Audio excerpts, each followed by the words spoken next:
خالی نشاور محلول کی شیشی کو دیکھ کر بے ساختہ ہنسی تھی، جس نے اسنن کے ڈرنک میں اسے وافر مقدار میں ویٹر کی مدد سے ملایا تھا تاکہ وہ آج کی رات اس کا ہو سکے، مگر وہ نہیں جانتی تھی جس شہزادے کو حاصل کرنے کے لیے اس نے اتنی تگدو کی تھی وہ اس تک پہنچنے سے پہلے ہی کسی اور کا ہو جائے گا۔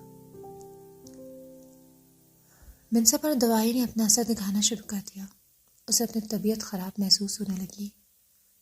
سر درد نے اسے بے حال کر دیا تھا۔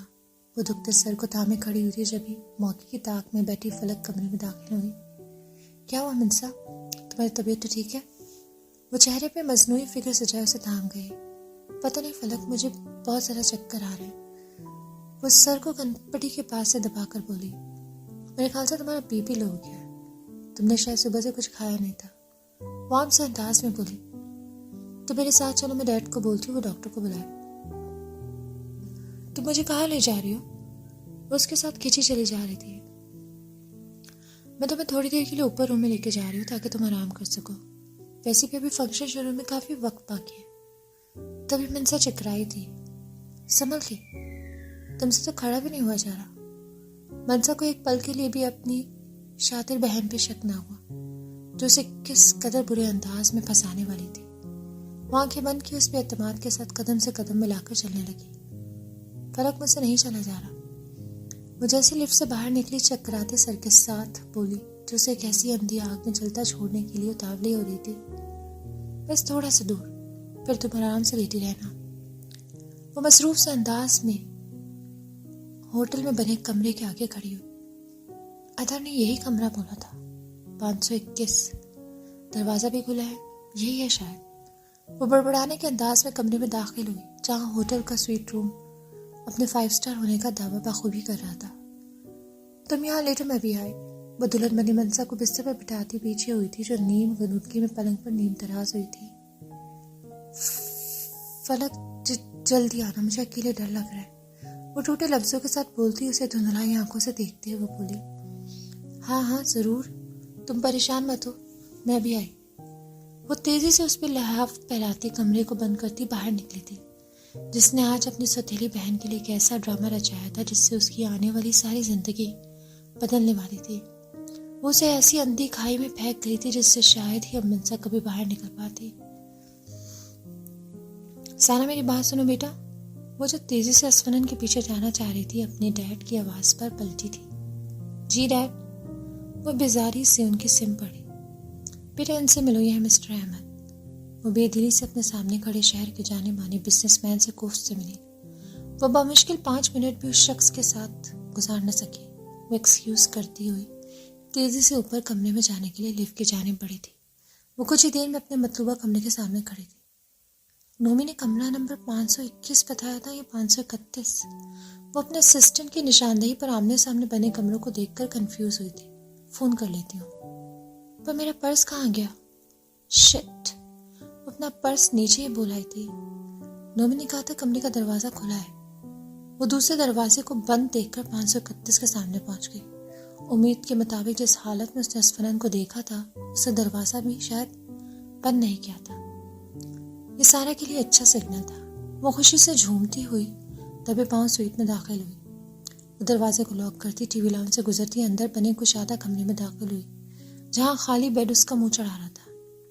اسفی کہاں ہو؟ اس نے کمرے میں طاہرانہ نظر ڈال کر پورا کمرہ دیکھا۔ جب اسے پیچھے سے کسی نے اپنے حصار میں جکڑا تھا وہ مسکرائی تھی کہ اس کی دوائی اثر کر گئی، مگر کسی اجنبی کو اسفنن یار کی جگہ دیکھ کر وہ چیخی تھی۔ خوف کے عالم میں وہ پھٹی پھٹی نگاہوں سے اسے دیکھنے لگی جو اس کے لیے آج کی رات کسی جلاد سے کم نہ تھا۔ کون ہو تم؟ چھوڑو مجھے۔ وہ مچھلی تھی اس کی مضبوط گرفت میں۔ مجھے تو کہا گیا تھا تم نشے میں ہوگی، مگر لگتا ہے تم پر اثر نہیں کیا۔ چلو کوئی نہیں، میں ایسے بھی تمہیں قابو کر لوں گا۔ وہ اس کے نازک وجود کو اپنی باہوں میں لیے حوث بھری نظروں سے دیکھنے لگا۔ چھوڑو مجھے ذلیل انسان۔ اس کی مضبوط گرفت سے نکلنے کی کوشش کرنے لگی مگر وہ ہل بھی نہ پا رہی تھی۔ کچھ بھی نہیں ہوگا میری جان، تم بس انجوائے کرو۔ وہ اس کے ہونٹوں پر جھکا تھا جنہیں بے دردی سے مسلتے ہوئے وہ اس کے ہوش ٹھکانے لگا گیا۔ اچانک نازل ہوئی اس آفت پر سارا کچھ سمجھ نہیں پا رہی تھی۔ وہ یہاں آئی اسفنان یار کے لیے تھی، مگر اس کے سجے سجائے حلیے کو اس اجنبی نے بگاڑ کے رکھ دیا تھا۔ وہ کچھ ہی دیر میں اس جاندار ڈیل ڈول والے مرد کے سامنے ڈھہ گئی تھی، جو کچھ ہی گھنٹوں میں اسے حیوانیت کا نشانہ بناتا رہا۔ جو گڑھا اس نے اسفنان کے لیے کھودا تھا وہ خود ہی بے دردی سے اس میں پٹکتی گئی تھی۔ منسا کو ایسا محسوس ہو رہا تھا جیسے اس کا جسم ساکت ہو گیا تھا، مگر آنکھیں اور ذہن اب بھی کام کر رہا تھا۔ وہ خود کو پیرالائز محسوس کر رہی تھی۔ تبھی لاؤنج سے آتی بھاری قدموں اور کسی مرد کے گنگنانے کی آواز اس کی دھڑکنوں کو تیز کر گئی۔ وہ خوف کے عالم میں اپنی آنکھوں کو میچے ہوئی تھی جب دھڑم کے ساتھ کوئی بستر پر اس کے برابر میں گرا تھا۔ اسفنان یار جو بستر کو خالی سمجھ کر آرام دہ حالت میں گرنے کے انداز میں لیٹا تھا، اس نے جو ہی تکیے کے لیے اپنا ہاتھ بڑھایا تو گرفت میں ایک نازک وجود آیا۔ وہ نشے میں ہونے کے باوجود اپنے کمرے میں لڑکی کی موجودگی پہ چونکا تھا۔ وہ حسن کی مورتی کو دیکھ کر ساکت ہوا تھا جو لال عروسی جوڑے میں کوئی اپسرا معلوم ہو رہی تھی۔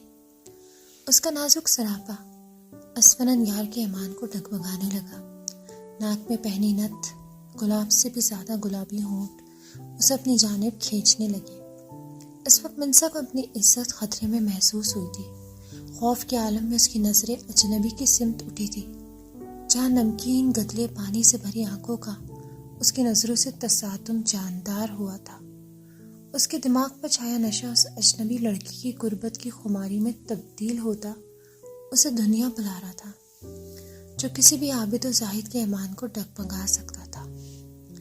معصوم دل فریب حسن اور دلکشی کو دیکھ کر وہ مدہوشی میں خود کو روک نہیں پا رہا تھا۔ وہ منسا کی نازک کمر میں بازو حمال کرتا اسے اپنی جانب کھینچ گیا۔ وہ سیدھی اس کے ساتھ جا لگی، اس کا چاند چہرہ اپنے سے بے پناہ قریب کیے وہ اس کے نقش جیسے حفظ کر رہا تھا۔ منسا کی گرم سانسوں کا لمس اسفنان کے جذبات دہکانے لگا۔ وہ مدہوشی میں گلاب سی پنکھڑیوں کو اپنے قبضوں میں لیے ان کا جام پینے لگا۔ منسا کا سانس جیسے حلق میں اٹک گیا تھا۔ خود کو نامحرم کی باہوں میں دیکھ کر اسے اپنا آپ کسی جلتی بھٹی میں دہکتا ہوا لگا۔ اسفنان کے لب اس کی ایک ایک نقش کو خماری سے چھو رہے تھے۔ وہ اس کی سانسوں سے خود کو معطر کرنے لگا۔ اس سے پہلے بھی کئی لڑکیاں اس کی زندگی میں داخل ہوئی تھیں، مگر وہ کبھی کسی کے اس حد تک نزدیک نہ ہوتا۔ منسا کو چھو کے وہ اسے اپنی روح کا حصہ لگی تھی، جو اس تپتے صحرا پر کسی بہار کی طرح برسی تھی۔ وہی اس کی پہلے سے بھی زیادہ بڑھتی شدتوں پر منسا نے خدا سے اپنے لیے موت مانگی تھی۔ وہ اسے دھکیلنا چاہ رہی تھی، مگر اس کا جسم جیسے لاغر تھا۔ وہ منسا کے نازک وجود کو سینے میں بھیجے شرم کے سارے پردے گرانے لگا۔ اس کی شدت، اس کی جنونیت بھرے لمس بالآخر منسا کے حواس چھین گیا۔ منسا کی آنکھ کھلی تو اس نے خود کو کسی اجنبی کی باہوں میں پایا، جس کے چہرے پہ دل فریب مسکراہٹ بکھری تھی۔ اس کی گہری مدھم ہوتی سانسوں کے احساس سے منسا کو اپنا آپ جھلستا ہوا محسوس ہوا۔ کچھ دیر پہلے گزرے لمحے یاد کر کے اس کا چہرہ سردی مائل ہوا تھا۔ وہ فی الحال اس شخص کا سامنا کرنے کی پوزیشن میں نہ تھی۔ وہ خود پہ جھکی اس خوبصورت مرد کو پیچھے دھکیلتی اٹھی تھی، جو کروٹ کے بل دنیا سے بے نیاز دوائی کے زیر اثر نیند میں گم تھا۔ وہ اپنا بکھرا حلیہ سمیٹنے کی کوشش میں لڑکھڑائی تھی۔ وہ بہت تیزی سے خود کو بہتر حالت میں کرنے لگی۔ کیا میں پوری رات سے یہاں تھی یا چند گھنٹوں کے لیے بے ہوش ہوئی تھی؟ وہ غائب دماغی سے سوچنے لگی۔ اس کی زندگی میں کیا طوفان برپا ہونے والا تھا، اسے سوچ کر سخت سردی میں بھی پسینے چھوٹ گئے۔ اس کا سر ابھی بھی چکرا رہا تھا، آنکھیں بے پناہ رونے کی وجہ سے سوج گئی تھی۔ تبھی ٹی وی لاؤنج سے آتی قدموں کی آواز اس کے چہرے پہ خوف کی لکیریں ابھار گیا، جہاں سامنے دہلیز پر اس کے بابا اور سب گھر والے بت بنے کھڑے اسے دیکھ رہے تھے۔ سب کو اپنے سامنے دیکھ کے اس کی رنگت خوف کے عالم سے زرد ہوئی تھی۔ مجید صاحب کا سکتہ ٹوٹا تھا۔ آگے بڑھ کے انہوں نے اس کے چہرے پہ ایک تمانچہ جڑا تھا۔ بابا میں نے کچھ نہیں کیا۔ زیادتی کا شکار ہونے کے باوجود وہ گڑگڑائی تھی اپنے باپ کے سامنے اپنی بے گناہی کے لیے۔ خاموش، ایک لفظ بھی اپنے منہ سے نکالا تو مجید صاحب نے اسے بالوں سے پکڑ کر کمر سے باہر نکالا تھا۔ وہ اسے گھسیٹ کے ٹی وی لاؤنج میں لائے تھے۔ نیچے تمہارا نکاح شروع ہونے والا ہے اور اوپر تم یہاں اس کمرے میں ایک نامحرم کی باہوں کا ہار بنی ہوئی، شرم نہیں آئی تمہیں؟ چھی! مجید صاحب نے منسا کے منہ پہ ایک کے بعد کئی تھپڑ مارے۔ بابا میں جھوٹ نہیں بول رہی، میں نے کچھ نہیں کیا، میں بے گناہ ہوں۔ اس کی آواز رونے کے باعث بیٹھ گئی تھی۔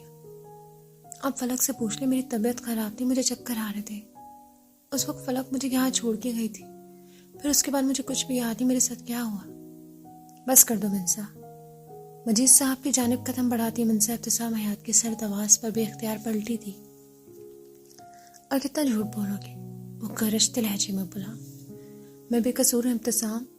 اس سے ملتے جی نگاہوں سے اس کی جانب دیکھا کہ شاید وہ اس کی بات پہ یقین کرے گا۔ بند کرو یہ ڈرامہ منسا مجید۔ اس کا یقین کا بھرم یکدم زبیب بوس ہوا تھا۔ اگر میں پسند نہیں تھا تو مجھے منہ سے بولتی، میں خود اپنے قدم پیچھے بڑھا دیتا، مگر تم نے ایسی گھٹیا حرکت کر کے اپنا مقام میری نظروں میں گرا دیا۔ وہ اپنی جگہ پت بنی کھڑی تھی۔ نہیں پلیز ابتی، میرے یقین کرو۔ وہ گڑ گڑائی تھی۔ ابتی نہیں ابتسام ہوں میں۔ ابتی اس معصوم سی منسا مجید کے لیے تھا۔ وہ بے یقینی کی کیفیت میں یہ سب دیکھ سن رہی تھی جو اس کی تصحیق کر رہا تھا۔ فلک تم پلیز انہیں بتاؤ حقیقت کیا ہے؟ وہ ہچکیوں کے درمیان اس کا بازو تھام کر بولی۔ کون سی حقیقت؟ منسا مجھے کیا معلوم تم نے کسے بلایا ہے؟ میں تو نیچے تھی۔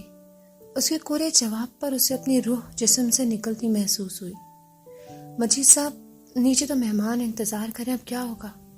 مسز مجید نے معاف ہوئے ذہن کے ساتھ اپنے شوہر کو دیکھا جو نزدیک رکھی کرسی پہ ڈہنے کے انداز میں بیٹھے تھے۔ کرنے کا بچا ہی کیا ہے، خاک تو ملتی ہے سڑکی نے میرے منہ پہ۔ اب آپ کے آگے منت ہی کر سکتا ہوں بہن جی، باپ میری عزت رکھ لیں۔ آپ اس ناجہار کی جگہ فلک سے ابتسام کرنے کہا کر دیں۔ وہ ہاتھ جوڑ کے اپنی بہن کے نزدیک زمین پر بیٹھے تھے جسے دیکھ کر منسا کا دل خون کے آنسو رو رہا تھا۔ بھائی صاحب آپ اوپر بیٹھے یہ کیا کر رہے ہیں؟ نگینہ نے اپنے بھائی کو کھڑا کیا۔ ماموں مجھے ایسی آزمائش میں مت ڈالے جسے میں پورا نہ کر سکوں، آپ پلیز مجھے معاف کر دیں۔ وہ منسا پہ قہر آلود نظر ڈال کے مجید صاحب سے بولا۔ ماحول کی کشیدگی پہلے سے بھی کئی گنا زیادہ بڑھ گئی۔ منسا بنا کسی قصور کے سارے زمانے میں رسوا ہو گئی تھی۔ ابتسام میرے بیٹے، مجھے اس وقت اکیلے مت چھوڑو، تمہیں خدا کا واسطہ۔ وہ اب کی بار اس کے پیروں میں بیٹھے تھے جن کی ایسی حالت دیکھ کے منسا لڑکھڑائی تھی۔ اس نے ایک آخری نظر اپنے باپ کو دیکھا تھا، شاید وہ اس کی آنکھوں میں سچائی دیکھ سکے، مگر وہ مایوس لوٹی۔ اماں بھی نے آگے بڑھ کر اسے اپنی مہربان آغوش میں لیا تھا۔ وہاں کھڑے افراد میں سے کسی کو بھی اس کی پرواہ نہیں تھی۔ ٹھیک ہے ماموں، میں فلک سے شادی کرنے کے لیے تیار ہوں، مگر مجھے ابھی رخصتی نہیں چاہیے۔ اماں بھی نے چونک کے کونے میں کھڑی مسکراتی فلک کو دیکھا تو وہ سمجھ گئی کہ کہیں نہ کہیں منسا کی بربادی میں اسی کا ہاتھ ہے۔ ٹھیک ہے بیٹا، جیسے تمہیں مناسب لگے۔ اور ہاں، وہ شکستہ قدموں سے پلٹے تھے۔ مجھے یہ غلاظت کی پوٹلی اپنے گھر میں واپس نہیں چاہیے، پھینک آئیے گا اسے کہیں بھی۔ اماں بھی نے مصلحت کے تحت خاموشی اختیار کی۔ وہ منسا کو اپنی آغوش میں لیے پھوٹ پھوٹ کر روئی تھی۔ آخر پیدا کرنے والی سے زیادہ پالنے والی کا حق ہوتا ہے۔ منسا کی آہوزہ سننے والا کوئی نہ تھا۔ صبر کرو میری بچی، یہ تمہارے رب کی طرف سے کوئی بھلائی ہے۔ چلو اٹھ میرے ساتھ، ابھی تیرا باپ غصہ ہے، جب ٹھنڈے دماغ سے سنے گا تو سب ٹھیک ہو جائے گا۔ خود پر ٹوٹی قیامت کے بعد منسا معاف ہوئے ذہن کے ساتھ اماں بیگ کے پیچھے چلتی۔ امید ہے آپ کو پہلے یہ ایپیسوڈ پسند آئے گی۔ کافی عرصے کے بعد لکھا ہے، اس میں غلطیاں بھی ہوں گی، اچھائیاں بھی ہوں گی، برائیاں بھی ہوں گی، تو جو اچھا لگے اسے لے لیجیے، جو برا لگے اسے چھوڑ دیجیے۔ دعا میں یاد رکھیں۔ اللہ حافظ۔